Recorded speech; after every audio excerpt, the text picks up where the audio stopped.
Kaveri Limited is an Indian company in which Andis Incorporation, a country A company, holds 30% shareholding and voting power. During the previous year, 2018-19, the Indian company supplied computers to country A based company at CAD company, that is country A $2,200 per piece.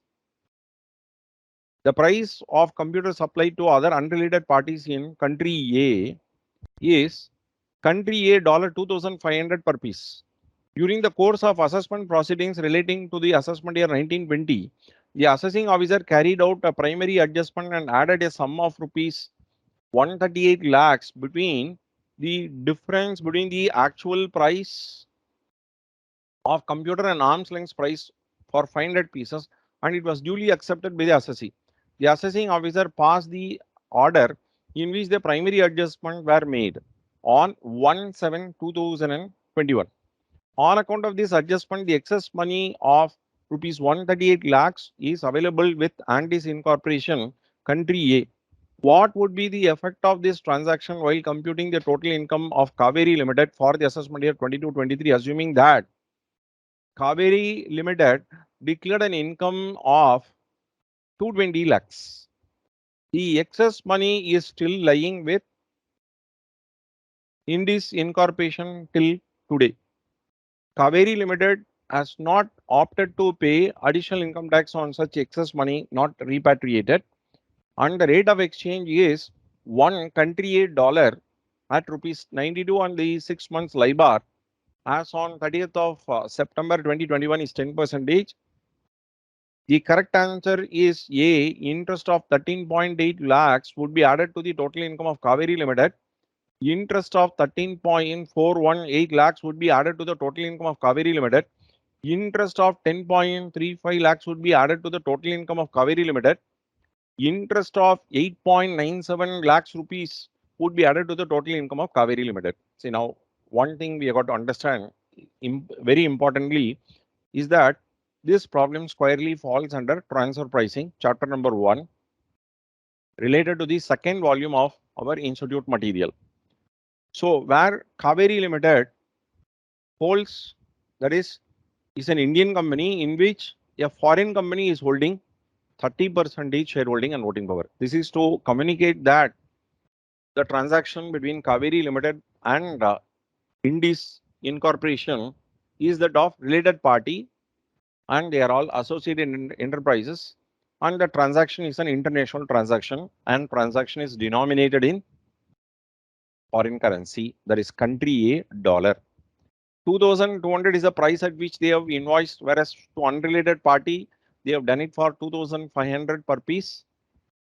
So by using comparable uncontrolled price method, cup method, we understand that there is a difference to the extent of 300 CAD we have and 500 pieces that we have. It comes to 1,50,000 CAD difference, and at the rate of 72 rupees per CAD when you take up, it comes to 138 lakhs. Please just check up 1,50,000 into 92, that comes to 138 lakhs. 138 lakhs is the addition that the assessing officer had made, and he passed the order on 1/7/2021, which is to be considered as primary adjustment.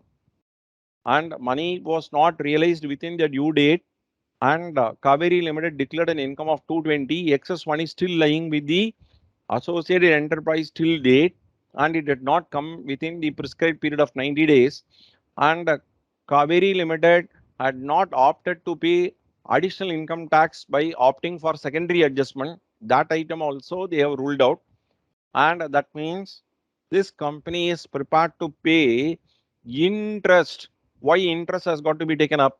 See, when Indian company is under invoicing an export, to the extent of what they have not booked is a loan extended is what the income tax department is taking up, and the order was passed on 1/7/2021, and the money is lying with the associate enterprise in country A, and the Kaveri Limited, the Indian assessee, has got to book interest income, and which is to be computed based on the LIBOR plus 3% as stood on 30th of September 2021.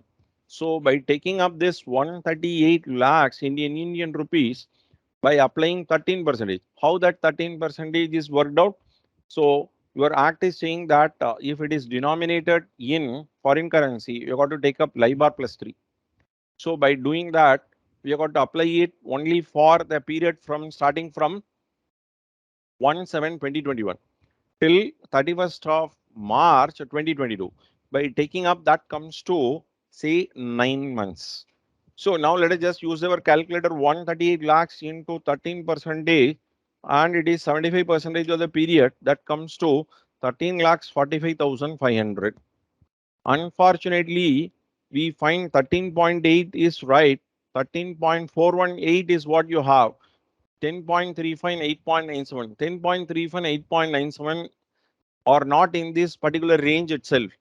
13.8 also is not correct. They have applied simply 10% on 138 lakhs without taking into consideration the period. Whereas by taking up 13% for 9 months period, it comes to 13 lakhs 45,500. This is seeming to be correct. By having a closer look at this number, we guess that what they have done is on day basis the computation. What do you mean by day basis? Instead of taking up 9 months and 12 months, so one can take into consideration for the month of July by leaving 1st of July by taking up 30 days, leaving one day. July normally will have 31 days. One day we are ignoring. Then by taking up August 31. So 1st of July we are ignoring. We are taking it up only from 2nd of July on 138 lakhs. One moment, let me just check up. It is not uh, 72 and it is 92. 1,50,000 into 92, that comes to right. So it is not 72 and it is 92. So July 30, August 31, September 30, October 31, November 30, December 31, January 31, February 28, March 31. So the total 1, 2, 3, 4, 4 plus 9, 273, I think. So we just get. Let me just check up. 1, 2, 3, 3 into 30. 1, 2, 3, 4, 5. 5 into 31 and 1 into 28. This is 90. This is 155 and this is 28. 273. So instead of doing that 138 lakhs into 13% into 273 divided by 365. See, now let us just apply 138 lakhs into 13% into 273 divided by 365. That comes to 13 lakhs 41,814. This is what they've just given as an alternative there. So therefore, you need not be just really worried for exact number that you are working out. Please think in this manner and you will definitely be getting the correct alternative is 12B. So very nice problem. Market out is very important for your examination. Thank you.